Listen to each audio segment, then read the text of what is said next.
Hello everyone, আসসালামু আলাইকুম। তো চলে আসলাম আরেকটি শর্ট ভিডিও নিয়ে। আর এই তো আজকে আমি বাসায়, এই উইকেন্ডে আমি বাসায়, আর আগামী উইকেন্ডে আবার কাজে থাকবো। তো জানি না তখন আমি কি করব। আর উইকেন্ডে যখন আমি কাজে থাকি তখন তো আর রান্না বাড়া করতে পারি না, কাজের মধ্যেই সারাদিন চলে যায়। তো এই তো রান্না করছি, ভাবলাম আপনাদের সাথে শেয়ার না করলে হয়। তো আজ আমি রান্না করছি বাঁধাকপি ভাজি।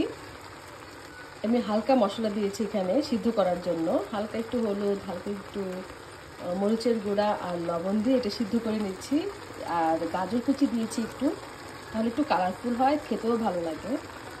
এটা সিদ্ধ হয়ে গেলে তারপর আমি পেঁয়াজ কুচি, রসুন কুচি, একটু জিরা, তেলে আর শুকনো মরিচ দিয়ে এটা আমি ভাজি করব। আর এই তো এখানে আমি রান্না করেছি কাতল মাছ, আলু আর বেগুন দিয়ে, এটা কমপ্লিট হয়ে গেছে। আর করব হচ্ছে রূপচাঁদা দো পেঁয়াজা করব।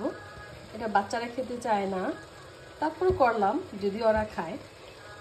এই তো তারপরে একটু ভাত রান্না করব, বেশি কিছু করব না, যেহেতু বিকেলে একটু বাইরে যাব আমরা। আর এই তো হচ্ছে আমার চা, আর রান্নার সময় চা না হলে হয়ই না। তো আপনারাও কি আমার মতো রান্না করেন আর চা খান? অবশ্যই কমেন্ট করবেন। তো কেমন হয়েছে আমার আজকের এই দুপুরের ভিডিও, অবশ্যই কমেন্ট করবেন, লাইক দিবেন, শেয়ার করবেন। পরবর্তী ভিডিও নিয়ে খুব শীঘ্রই আসছি। আজ এই পর্যন্তই, মানে এখন এই পর্যন্তই। আল্লাহ হাফেজ।